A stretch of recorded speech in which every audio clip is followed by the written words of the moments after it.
Hey everybody, BlastCapBadger here. So, before I jump in, a lot of y'all aren't subscribed and you keep coming back to the channel and watching everything. I don't know what else to tell you except like, share, comment, and subscribe, then hit the real subscribe button, call the notification bell so you guys get videos when I post them up, and then if you're a first commenter or a member, you get to request us in the next series of uploads after everything else is done, whenever I'm not really busy trying to earn a living, so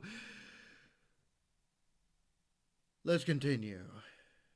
By the way, so, today we have Mr. Ballin! We got Mr. Ballin today, y'all. He's released something new in the last couple days, and I can't monetize this anyway. But let's enjoy the ride. Y'all ready? I'm ready. Let's jump in. I would imagine after you hear the ending to today's story that you will most likely go back and watch this all over again because the ending completely changes the story. But before we get into today's story, if you're a fan of the strange, dark, and mysterious delivered in story format, then you've come to the right place because that's all we do and we upload once or twice every week. So if that's of interest to you, please sneak into Okay, we are back. Let's keep going. the Like Button's house and replace all of the lids of their Tupperware with off-market brands so none of them fit. Also, please subscribe to our channel and turn on all notifications so you don't miss any of our weekly uploads. All right, let's get into today's story.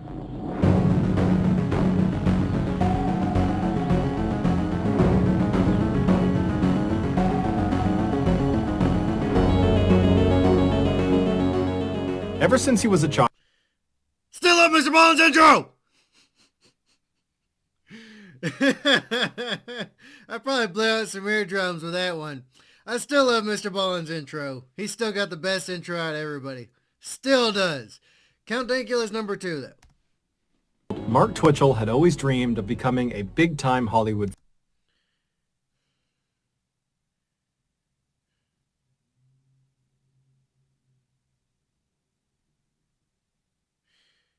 Is it just me?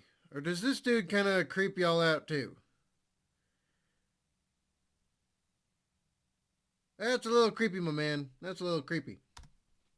But he knew the odds were stacked against him because he lived in Edmonton, Canada, which was not exactly known for being a movie-making hub. Nonetheless, after high school, he enrolled in an Edmonton art college, and in 2000, he graduated, earning his degree in radio and television art. But after college, despite utilizing his training to make several films, none of them generated any buzz beyond his friends and family, and so it seemed like his filmmaking career was turning into a bit of a dud. However, in 2007, Mark had a bit of an unintentional breakthrough. He had been a longtime Star Wars fanatic, and that year he decided, purely as a passion project, he was going to write a script for a prequel to the Star Wars franchise. When he finished it and shared the script with some of his colleagues, they were so impressed with his writing, they said, "Mark, you need to produce this into a movie. This is incredible." And so Mark, who was totally amazed at this unbelievable feedback he was getting, decided, you know what? What the heck? I will produce this movie. And so he began sending his script out to different actors and actresses to see if they might be interested in playing a role.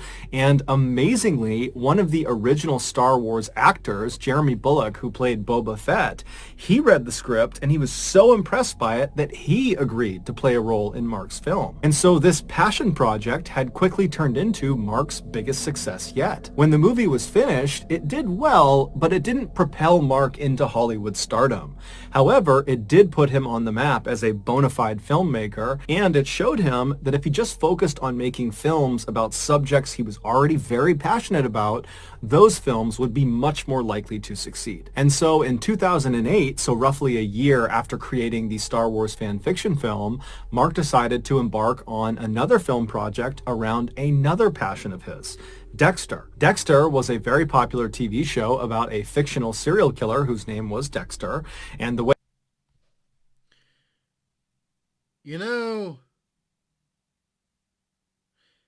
it kind of be like that sometimes. Think about it. The harder you try to make something happen, the harder it is to make it happen. Which is so stupid. If you really work hard towards something, like work hard, you should always reap the reward and benefit from it. You should get somewhere. But it's really screwed up that you really don't. A lot of the time. Reality is frustrating. It's really frustrating. You should be able to just work hard and get somewhere. But unfortunately, reality is completely different. Whereas this guy had to like bumble about and fumble about in order to find something. And he started doing stuff he was passionate about, which is cool.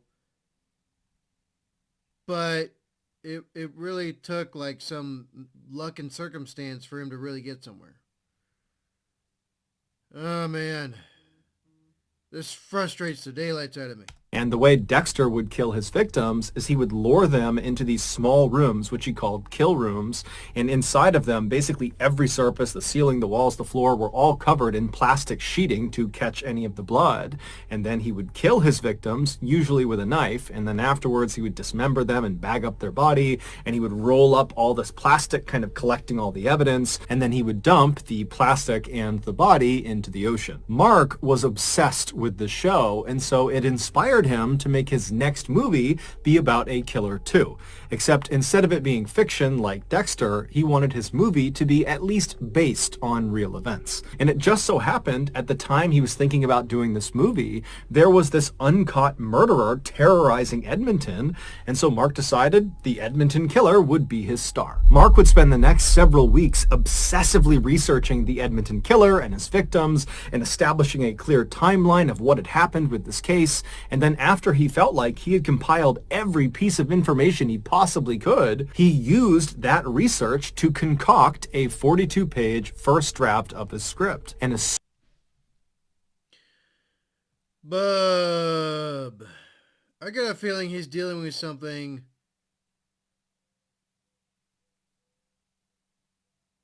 Actually, you know what? I shouldn't say a word. Let sleeping dogs lie, as they say. So, yeah. Let him learn the hard way about obsession. And as soon as he was done with that first draft, it somehow got leaked. And when it got leaked, the contents of this script were so shocking and so controversial that the script wound up in the hands of the Edmonton police. And when they read the script, they immediately recognized they had a big problem. They reached out to Mark and they told him under no circumstances can you turn this script into a movie. And then the police basically wiped this script off the face of the earth. Today, if you go looking for Mark's script online, you'll basically only find heavily censored versions of it. But recently, I got my hands on an uncensored version of this 42-page script. Now, I'm not going to literally read you this script. However, what I'm going to do is use the script's information to tell you Mark's highly controversial Edmonton killer story. As you listen, remember this story is based on actual events, and so the victims' names and the information about them is real. Okay, here we go. In early October 2008, a soft-spoken 26-year-old casino security guard named Giles Tetreault was living alone in Edmonton.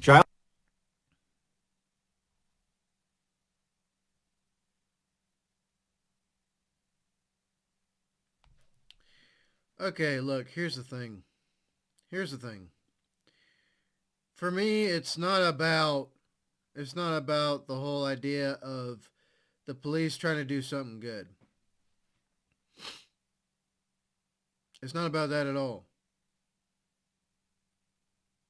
It's the fact that some of the supposedly smarter people than I am, more intelligent people than I am, who have a greater wealth of experience in criminal investigation, buy into the media lies that it's all these different forms of multimedia that actually leads to people doing horrendous things. It's the same crap with the gun narrative. You know, anyone that has a gun is itching to pull the trigger. That's not true at all. It's a fallacy. It's a farce. It's a lie.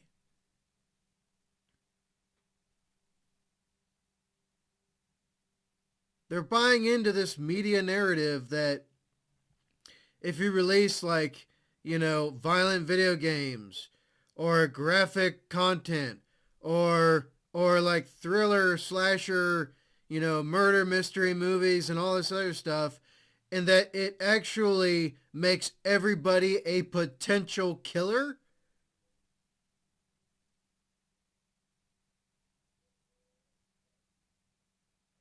That's insanity. But it's a purposeful insanity. They want to blame everything else except for what they project. They don't want anyone to see that they're the ones screaming the loudest about these things, and they're the ones that have the darkest thoughts. Look, the news media, the corporate press, the establishment, the cathedral, whatever you want to call it. Whatever you want to call it. They are some of the most evil and insipid people on the planet. They are. Look at dudes like the Cuomo brothers on CNN. They're evil dudes. Absolutely evil. But they scream about how everybody else is evil. They're projecting. That's what they're doing. They're projecting themselves, what their deepest, darkest thoughts are, on everything else. Oh, if everyone, we need to get rid of guns because guns are evil and guns will kill people. No, that's not what they're saying at all. What they're actually saying is that I want to be the one to have the guns so I can kill people. That's what they're actually saying. They're projecting what they're thinking on everything else. And the fact that law enforcement buys into these fallacies, the fact that, any kind of a service-based organizations buy into this. Or maybe they do it on purpose.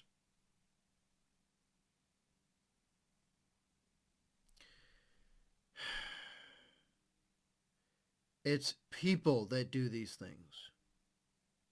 It's not a movie. It's not a tool. It's not an instrument. It's not an inanimate object that makes the decision to carry out heinous acts. It's deranged and evil individuals that choose to do so.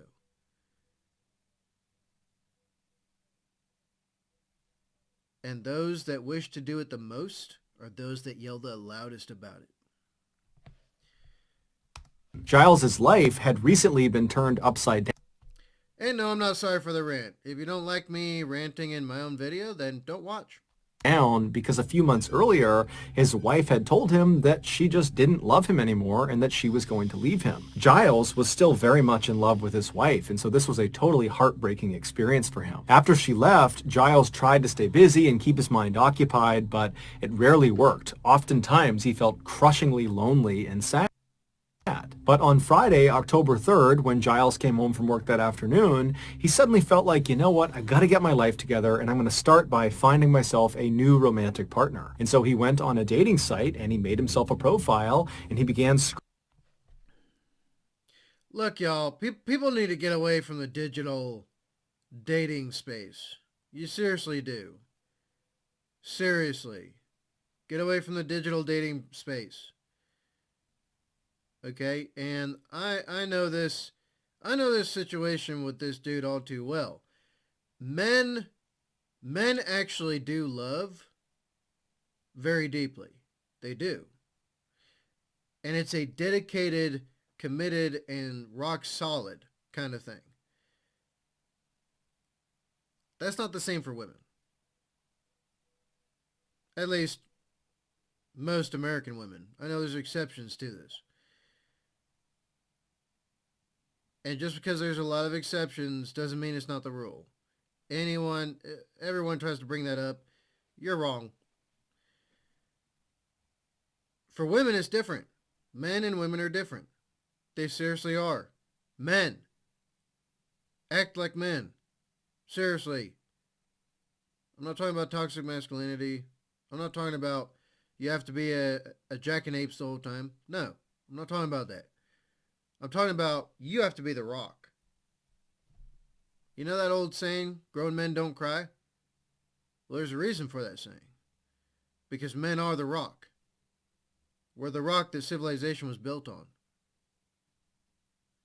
And, and when it comes to women, okay, they were there with us. We were the rock, the big giant mountain that held everything up.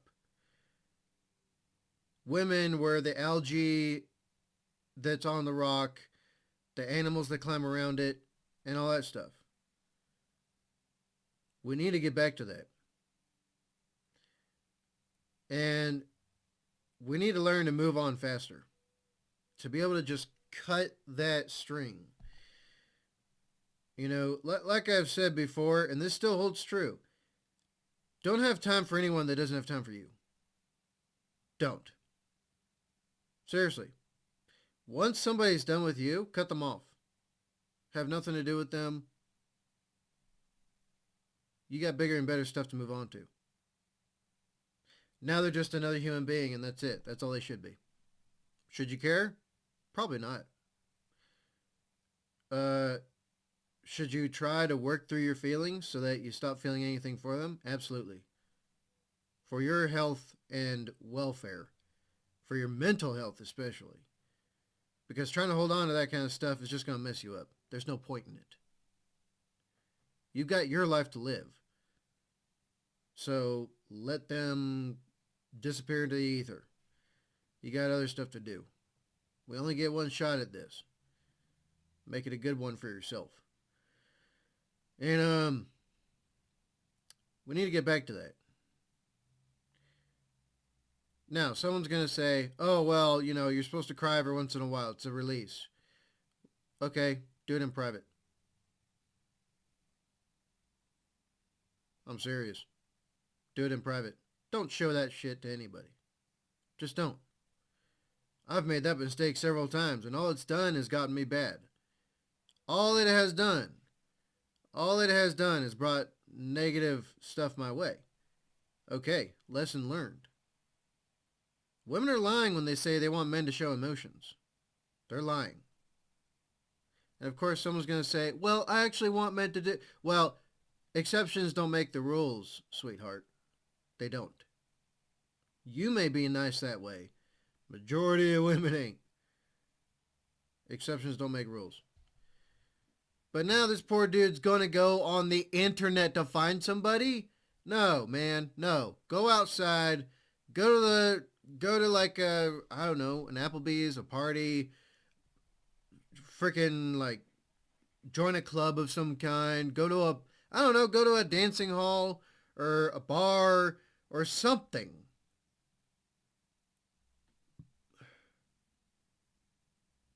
We need to get back to being organic. We seriously do. This digital stuff's just going to keep on making things worse. Anyway, rant over. If you don't like it, I'm sorry. But not really. If you don't like it, don't watch. It's simple. And scrolling through all of the...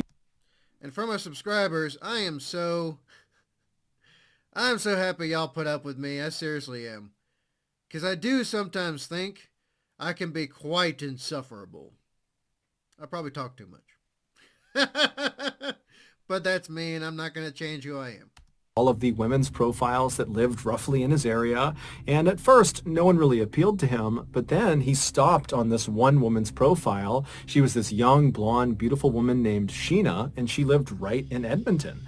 And so Giles thought, what the heck, I'll send her a message. And so he did, just introducing himself and asking to talk further. And she responded just a couple of minutes later. And then over the next couple of hours, the two exchanged dozens of messages. And then so he did, just introducing himself and asking to talk further. So look at what it says at the bottom. Here's an issue. Sorry, I'm cutting into Mr. Ballen, but whatever. Love Mr. Ballen, but I'm cutting in. Real photo of the actual image Sheena used on her dating profile. Here's the problem with digital photography and stuff. Someone could just find some random picture on the internet or someone else's picture from their profile, and I found this out like a week ago, and they can download it from your profile. Someone could just search up, attractive qualities, like, shoot, I don't know, ebony skin, bright green eyes, and black hair. Sounds pretty to me, right? Someone could just search that on like Google Images, and if you have a Facebook profile and they click on that and it brings them to your Facebook profile, they can download your photo and use that for a dating app. I found this out last week talking to somebody while I was doing my driving route. And they told me how they got what's called catfished. That's another reason why you can't trust, digital dating stuff. You can't. You seriously can't. Because anyone can just... And plus, people can generate what's called deep fakes as well. Deep fakes. Photoshop is more advanced than ever right now. Online dating is not worth it. It's seriously not worth it. Because anyone can fake anything, and then you can possibly be led into a trap. There's plenty of horror stories of people just selling something. They go meet in a parking lot to go sell somebody something. That somebody then shows up and then does something heinous. Yeah, not worth it, y'all. Get the hell away from the online dating and all that stuff. Like I tell y'all, be safe. Never compromise on safety and security. If you're going to meet somebody somewhere, you better be armed. Or you're seriously asking for trouble. And I mean that. You're asking for trouble. You're asking for someone, hey, I'm unarmed, so come and do bad stuff to me. God, it pisses me off so much that people don't take that stuff seriously. Well, anyway, let's keep going. And she responded just a couple of minutes later. And then over the next couple of hours, the two exchanged dozens of messages, getting to know each other. And then finally, Sheena just says to Giles, hey, we live so close together. Why don't we get together tonight and go grab dinner and watch a movie together? And Giles is thrilled and he says, yeah, I'll come pick you up. What's your address? And Sheena would tell him, you know what? I don't feel comfortable sharing my address over this dating website. And so instead, she sent Giles this strange customized set of directions that didn't give the actual address of her house. Another indication this is a trap. There is literally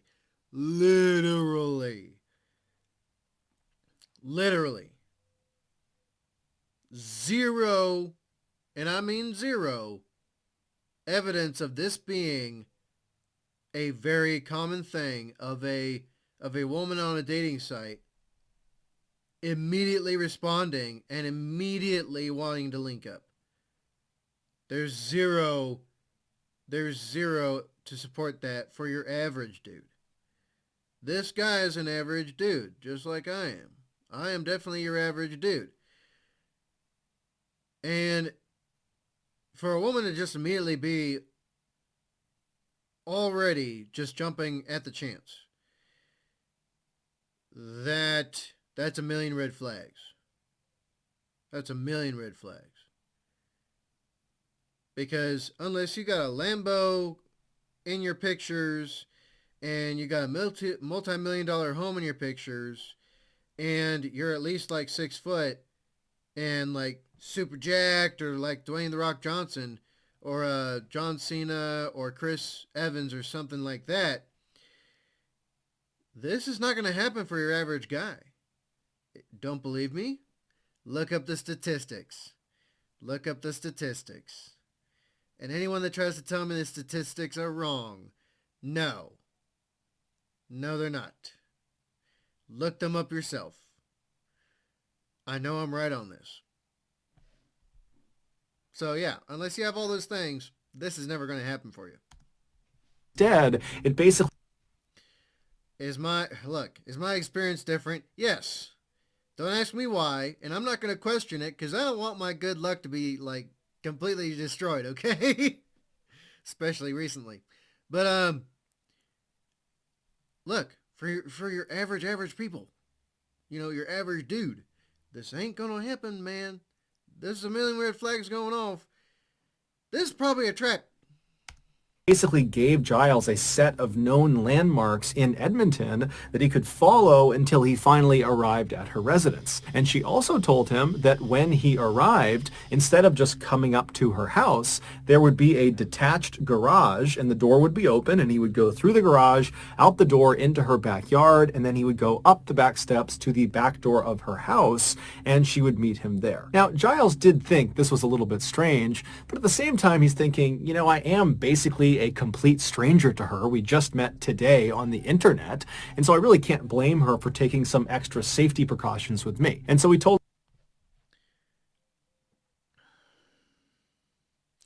This dude's a security guard. Like, why are our security guards so lacking? Why is your average security people so lacking? Seriously. Seriously. I mean, hell, even here in El Paso, your average security guard is just a presence. They're just standing there. They're not doing rounds.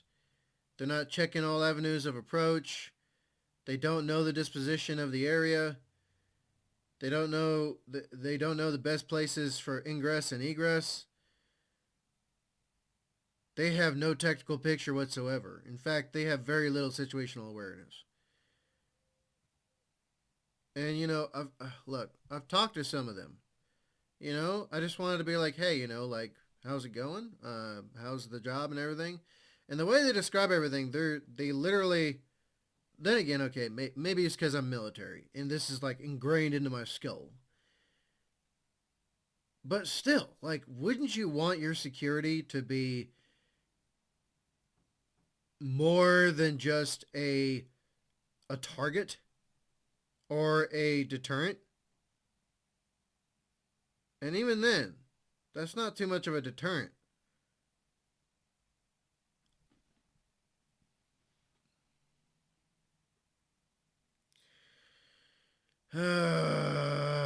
This is frustrating. This is seriously frustrating. Because I myself, if I saw all of this, that's suspicious activity. That's seriously suspicious activity. And instead of going there myself, I would definitely, most certainly not go alone, and I will be armed. I'll also notify someone where I'm going, what time, what date, what place. On top of that, I might go as far as to contact local authorities and let them know what's going on and that I got a bad feeling about this. Because then at least on every level possible, somebody's tracking that there might be something happening here. Now, am I saying that you can always trust law enforcement? No, unfortunately not. Because a lot of the time they brush stuff under the rug, and then they're more reactive than proactive, unfortunately. So, Bob. Okay, let's get this over with. Told Sheena he had no issues using her special directions, and then he said he'd be over soon. And so Giles hopped in the shower, he freshened up, he got dressed, he hopped in his truck, and then he began driving to Sheena's house. After about 15 minutes of following these directions, he reached the end of them, and they placed him in this alleyway in a suburban neighborhood. And where he stopped, he looked off to his right, and he saw there was this 2-car garage, and he knew it was Sheena's garage because one of the doors was open like she said it would be, although the door was not open all the way. It was open enough to where he would have to duck to get into the garage, but either way, he knew it was her garage. And so he turns off his truck and he gets out and he tries to look up at Sheena's house behind the garage to see if maybe he can see her looking out the back door, but the detached garage that was right up against the street was kind of blocking his view, and so he thought, okay, whatever, I'll just go in and make my way up to the back steps. And so he walks over to this 2-car garage and he goes to the open side, he ducks down and he goes underneath and he stands up inside of the garage. Now, it was dark inside of the garage. There was no light on, but there was enough light spilling in from the opening of the garage door that he could see there was really nothing in the garage. However, virtually every surface, the walls, the ceiling, the floor, was covered in plastic sheeting. Now, he had no idea what this plastic sheeting was for, and he really didn't care. He just kept walking across the garage towards the door that would lead into Sheena's backyard. And when he reached that door, he reached down to the door handle and he was about to turn it when he felt a blinding pain in the back of his neck. He whipped around, and even though it was dark inside of this garage, he could clearly see this huge man in a black and gold hockey mask standing right in front of him holding a stun baton. Giles tries to run past him to try to get out of the garage, but the man grabs him and then takes his stun baton and drives it into Giles' stomach, and he pulls the trigger. And immediately Giles feels this coursing pain in his torso, and he falls to the ground, and then this man in the mask releases the trigger, and Giles tries to scramble up to his feet to try to run out of the garage. But as soon as Giles turns around, he stops where he is because he sees this huge guy in the mask is standing between him and this open garage door, and he's now holding a gun in his hand and he's aiming it right at Giles. And so Giles freezes. He has no idea what's going on, and this man who's got this mask on barks at Giles to get on the ground and put your face on the ground. And so at that point, most likely you're dead. Most likely. But you know what? You know what? It's better to put up a fight. It really is. If you're going to die anyway, go down fighting. Go down fighting. Because if he has to use the gun, people nearby are going to hear that. They're going to hear it. Somebody's going to report that. And do everything you can to do as much damage to them as you possibly could. Do everything in your power. Bite, poke out eyes, rip off an ear. Do everything you can. Break a leg if you can. Seriously. Fight.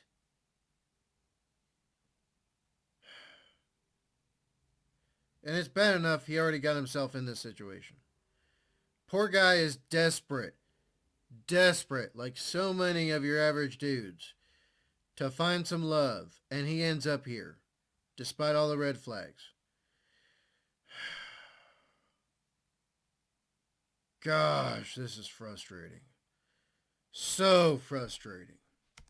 And so Giles at this point is thinking, I'm going to get killed in here. I have nothing I can do. I'm completely defenseless here.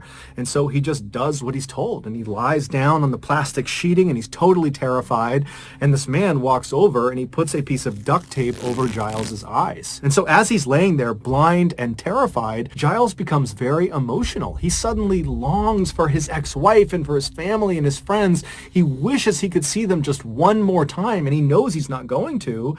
Then as he's laying there, he's coming to the stark realization that he didn't tell anyone where he was going. And so if this masked maniac does kill him, Who's going to find his body? Will his family and friends ever know what happened to him? So as he's laying there thinking of these horrible thoughts, he hears his attacker, who's several feet behind him, start fiddling with what sounds like chains or handcuffs. And Giles thinks to himself, if I get chained up in here, I really am done. And so he has this sudden surge of adrenaline where he thinks to himself, I'm going to get killed in here. I know it. I'm going to get killed. But if I'm going to die, I'm going to die on my terms. And so Giles takes a deep breath and then Yeah!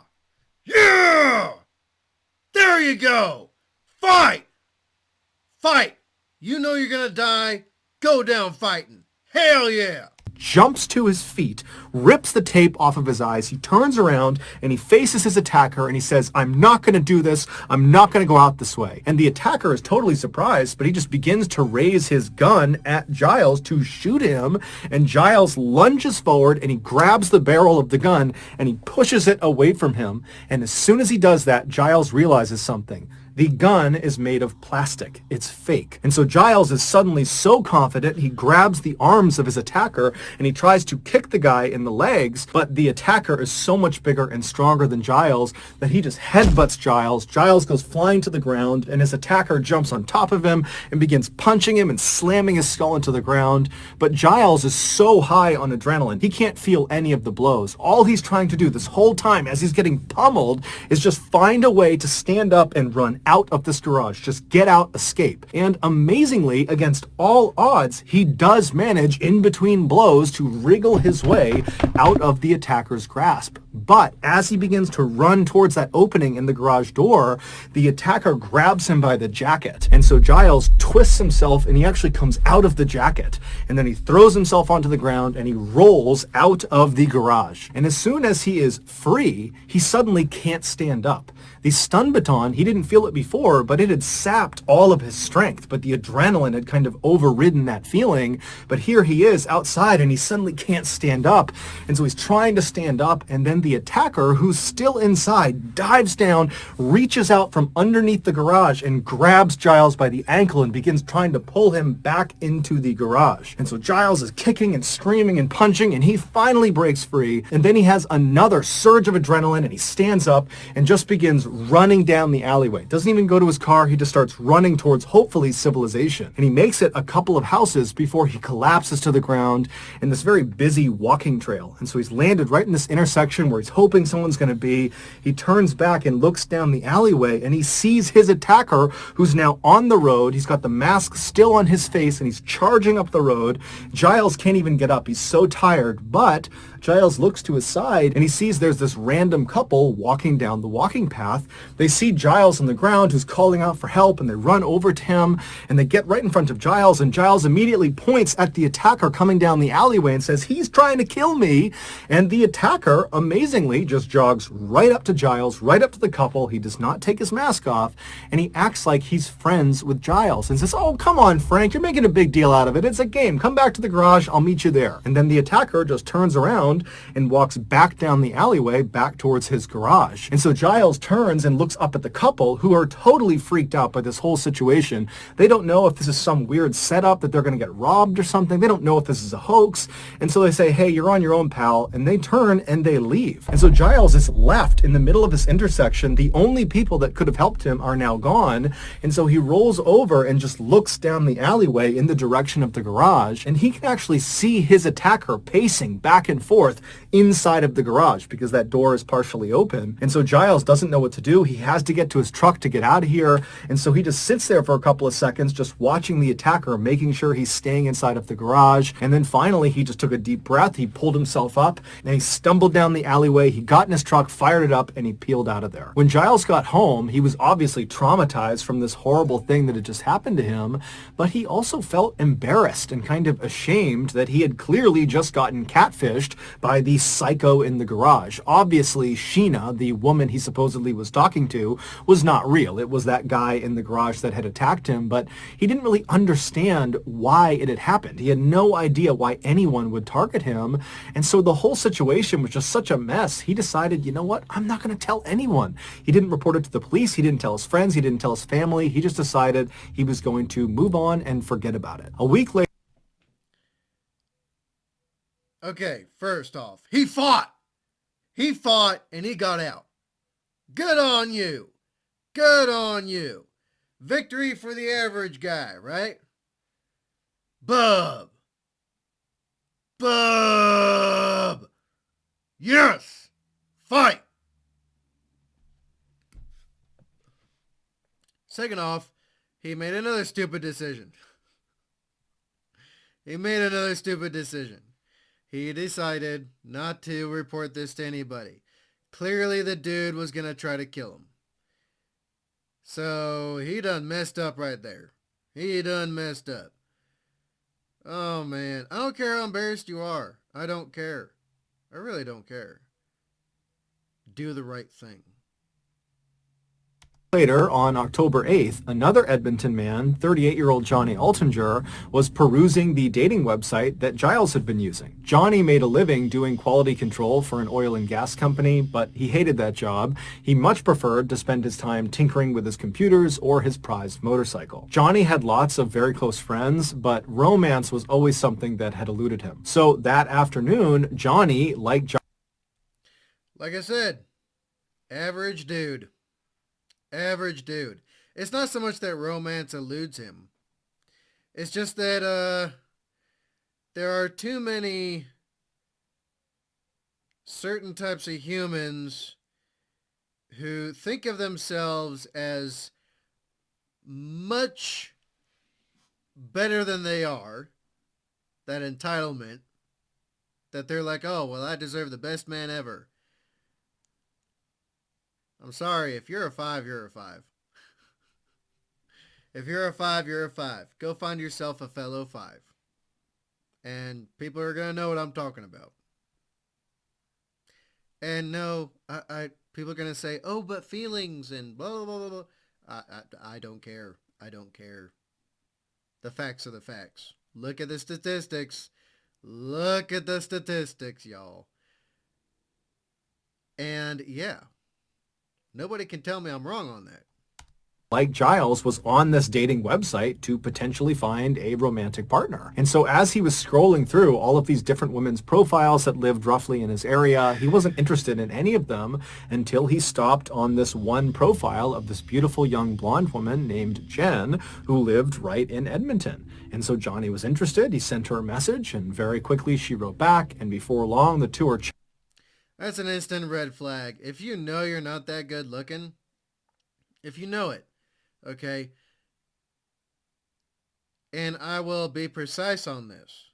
If you know that you are not at the attractiveness level society has set, okay, society has set,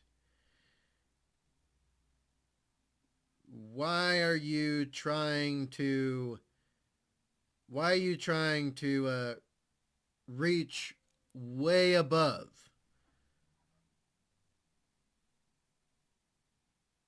And people are going to say, well, if you climb something, you can get high enough and you'll hit something. Well, sure. If you shoot for the moon and hit a star instead, then, I mean, that's fine. You're still going to miss the moon. So, and for all you know, you come across like a supernova star that's about to blow you to oblivion. But yeah, so,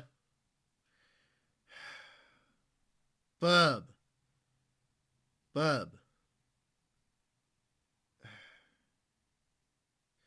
Know where you are set, okay? Know where you're set and go off of that. If you're a dude that's average or below average and somebody that's definitely out of your league, people are going to say, oh, well, I got somebody out of my league. Well, obviously, exceptions don't make the rule. Exceptions don't make the rule. Nobody can, literally, there's no conceivable way of disproving that. There isn't. Exceptions don't make the rule. And if they're so far out of your league and they're immediately responding,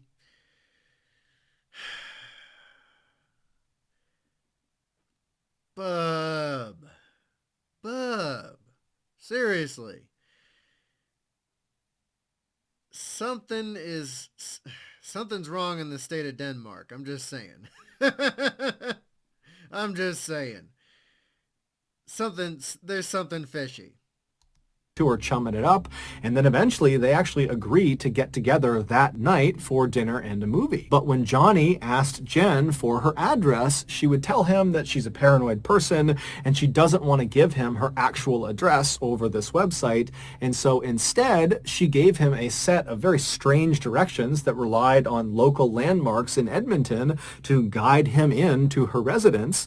And she would tell Johnny, when you get here, go through the garage, the door will be open, go out the back door, go into the backyard, make your way up to the back of the house, and I will meet you at the back door. And so Johnny definitely thought these directions were very strange, but he was really eager to meet up with Jen, and so he really didn't care. And so he told Jen it was no big deal, he'd happily follow her directions, and then he hopped in the shower and he got himself together, and then before he left to go to Jen's house, he forwarded Jen's email that included her very strange directions. He sent those directions to one of his very close friends, and he kind of jokingly included a message that was like, hey, if I go missing tonight, this is where I'm going. And then Johnny hopped in his car and he left. The directions brought Johnny to the same garage in the same alleyway that Giles had been to a week earlier. And when Johnny came to a stop in front of Jen's two-car garage with one of the doors partially open, he saw there were lights still on inside of the garage, and he saw someone walking around inside. And so Johnny looked at his watch and he realized he was maybe 15 or 20 minutes too early, and so he parks his car and he's thinking, okay, Jen might be inside of this garage and I'm early, but maybe I'll just walk over and say hi to her. I'm sure she wouldn't mind. And so Johnny turns off his car, he gets out, and he starts walking over to this half-open garage door, and as he gets closer and closer, the lights in the garage go off. And so Johnny stops and he's thinking, why are the lights off? Did she hear me? Does she not want me to come in? What's going on? But he's thinking, okay, well, I should definitely go over and say something. And so he walks over to this open garage door and he bends down and he looks inside and it's totally dark. And he just says, hello? And there's a pause, and then the lights come on, and Johnny suddenly sees this garage that's basically devoid of anything, minus a table off to the side, and every surface is covered in plastic sheeting. The floors, the walls, the ceiling, everything. And in the back of the garage is not Jen. Instead, it's this man he doesn't recognize. And so Johnny's looking at this man, and this man is looking over at Johnny, and finally the man speaks and says, hi, I'm Harry. I'm a designer. I rent this garage out from Jen. And I just talked to Jen, and you're meeting up with her tonight, right? You're meeting up with Jen? Yeah.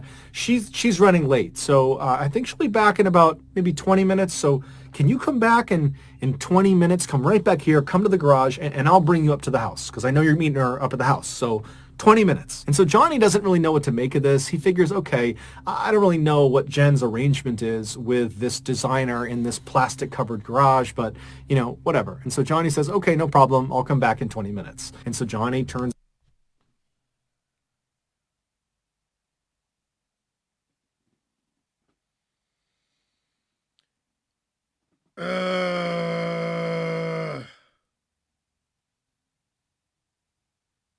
This is so frustrating. I want to reach through time, grab this Johnny dude,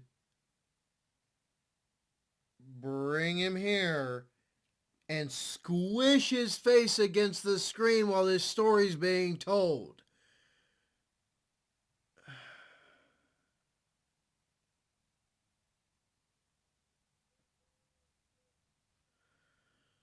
Oh, brother.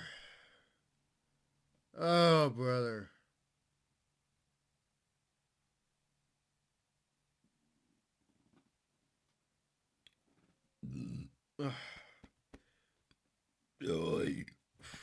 Excuse me.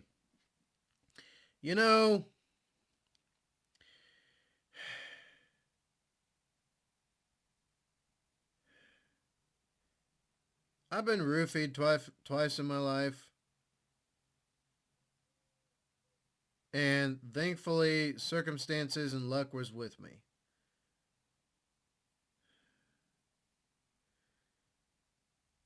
But I would never, ever, ever, ever, even in my youth, have made such an erroneous, dumb mistake as this.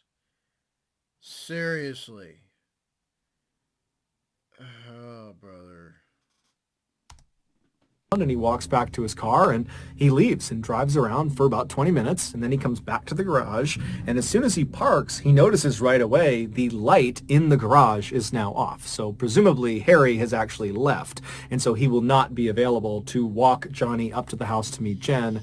But Johnny was thinking, I don't really want to interact with Harry. He seems like a strange guy anyways, and so he counts this as a win. And so Johnny parks his car, he hops out, he walks over to the garage, he bends down and goes inside of the garage. He stands up and he walks across the plastic-lined floor to the door that's going to lead out into Jen's backyard. But before he reaches that door, something smashes into the back of his head. And immediately Johnny is horribly dazed, and he instinctively throws his hands up to protect his head. And he begins spinning around trying to figure out who or what had just hit him. And as soon as he turns around, he sees in the shadows is the figure of none other than the man he saw before, Harry. And Harry is holding a big metal pipe. And immediately when Johnny sees him, he begins screaming, "Police! Police! Police!" And Harry just winds up and wails on Johnny with this metal pipe. And Johnny's trying to turn around and get away from Harry, but Harry just keeps moving around him and beating him with this pipe until finally Johnny collapses on the ground, but he's not unconscious. And so Johnny is kind of shielding his head, and he's looking up at Harry, who's now just standing over him. He's ceased his initial barrage. And Johnny begins pleading with Harry, I'll give you money. I'll give you anything. Just please let me go. And so Harry smiles and he says, you promise you won't tell anyone if I let you go? But before Johnny could answer this, Harry winds up with his pipe and he brings it crashing down on Johnny's face. But amazingly, this does not knock Johnny unconscious. Instead, Johnny grabs the pipe after it hits him in the head and he holds onto it to prevent Harry from hitting him again. And so at this point, Harry is frustrated that Johnny is still putting up this huge fight. And so with one hand holding onto this pipe that Johnny has the other end of, Harry reaches down with his other hand and he unsheaths a hunting knife. And he holds the blade right in front of Johnny's face. And as soon as Johnny sees this knife, his eyes go wide and he lets go of the pipe and he begins to plead for his life. But Harry just smiles and continues to show him the blade. And then at some point he grabs Johnny's shoulder, he pulls the knife back and he plunges it into Johnny's stomach. Johnny howls out in pain and he curls over and he begins screaming for the police, screaming for someone to help him. And then finally Harry pulls the knife out of his stomach and then plunges it into the side of Johnny's neck. And then Harry lets go of the knife and he stands up and he just watches Johnny as he bleeds out onto the plastic lining. As Harry watched Johnny die, he had this pang of regret. He thought to himself, why didn't I play more mind games with him before I killed him? I'll do that with the next one. After Johnny died, Harry would dismember and bag up Johnny's body, and then he would roll up all of the plastic from the walls and the ceiling. He'd gather that all up, and then a couple of days later, he would dump both Johnny's body parts and all of the plastic containing all of the evidence down a nearby sewer drain. At this point, we need like real life Punisher. Bub. Never stop struggling. When you stop struggling, it's over. It's absolutely over. There are no guarantees in a fight. For all he knew, he could have turned the tables at some point. Like the first dude did.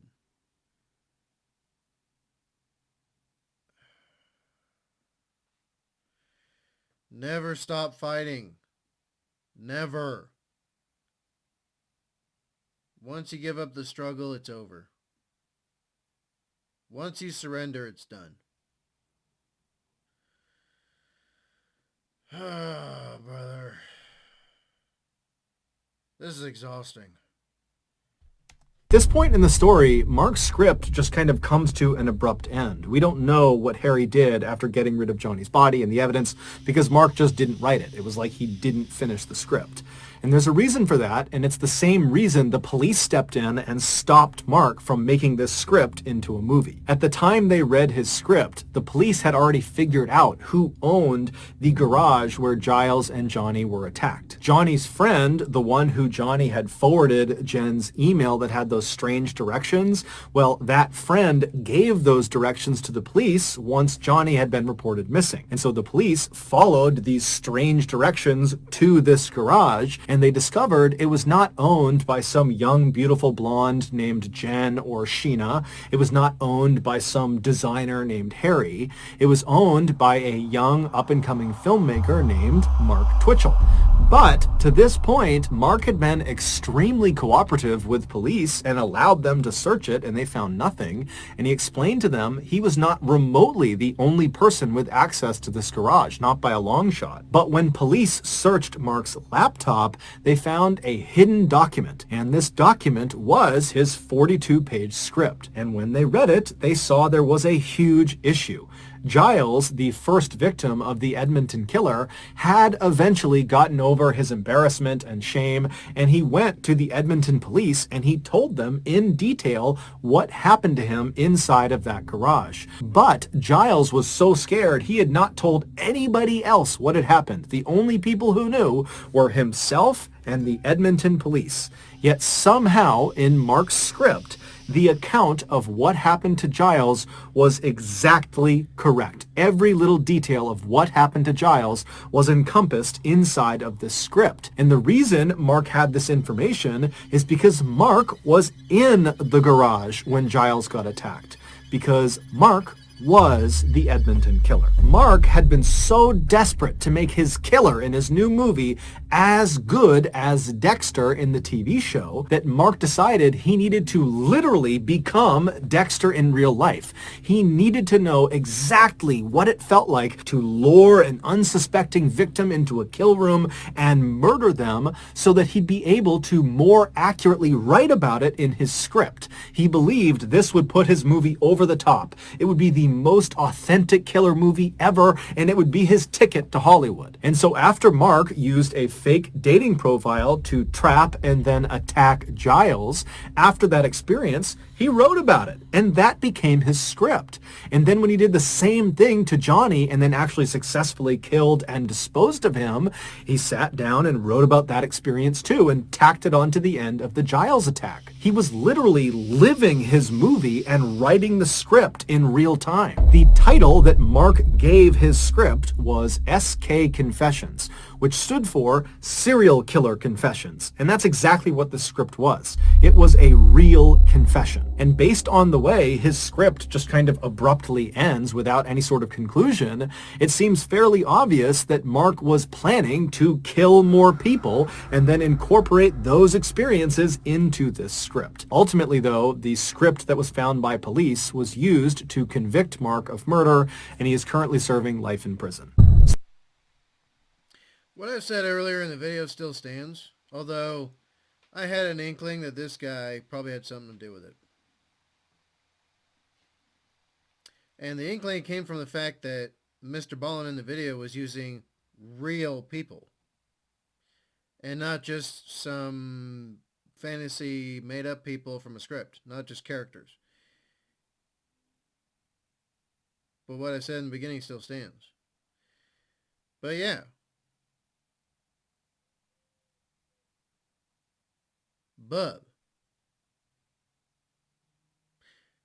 Pretty freaking sadistic, right? And then just look at the photos of him in the very beginning. He's already a very creepy dude. He's very creepy. Bub. Although, fortunately for the police, if they had not gotten that email, and if the security guard guy had not finally come forward and got over his embarrassment and did the right thing, this would have gone on. Bub. You know what? There is one thing I will change up a little bit.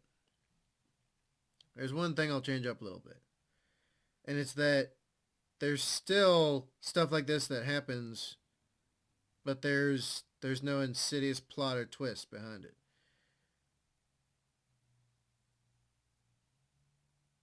And that comes back to what's been going on for a while now.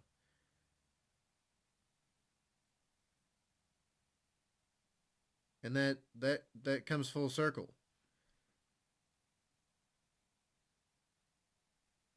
It's not some movie that, makes people do things. And it wasn't, the show Dexter that made this guy do what he did. It's not. He was already this way. That's just who he is. It wasn't some script or movie film or anything else that made him decide to do the things he did. It was none of that. It was him by himself. He had decided to do this. He had agency. He's responsible for his own actions. Not a script or a movie or a show. He's the one responsible. So that's going to do it, guys. If you got something out of today's episode and you haven't done this already, please sneak into the Like Button's house and replace all of the lids of their Tupperware with off-market brands so none of them fit. Also, please subscribe to our channel and turn on all notifications so you don't miss any of our weekly 1 or 2 video uploads. We are now selling merchandise like flannels and hats and sweatshirts and all sorts of stuff. If you're interested, go to shopmrballin.com. If you want to get in touch with me, you can direct message me on Instagram or on Twitter. My username for both platforms is the same. It's just Mr. Ballin. I also have a ton of content over on TikTok where my username is also Mr. Ballin. We also have a second YouTube channel just called Mr. Ballin Shorts where we post random short videos and lost episodes. We also have a Facebook page just called Mr. Ballin where we post condensed versions of the longer episodes you see on YouTube. If you have a story suggestion, please submit it to our subreddit just called Mr. Ballin. It's linked in the description below. So whether I see you on Instagram, Twitter, TikTok, Reddit, YouTube, Facebook, or some combination, just know that I really appreciate your support, and until next time, that's going to do it. See ya. There we go, folks. There we go. Boy, this is a long one. I'm going to be surprised if people even watch this. But, for those of you who are going to watch and you don't like, me being in the video, you don't have to watch. That's on you.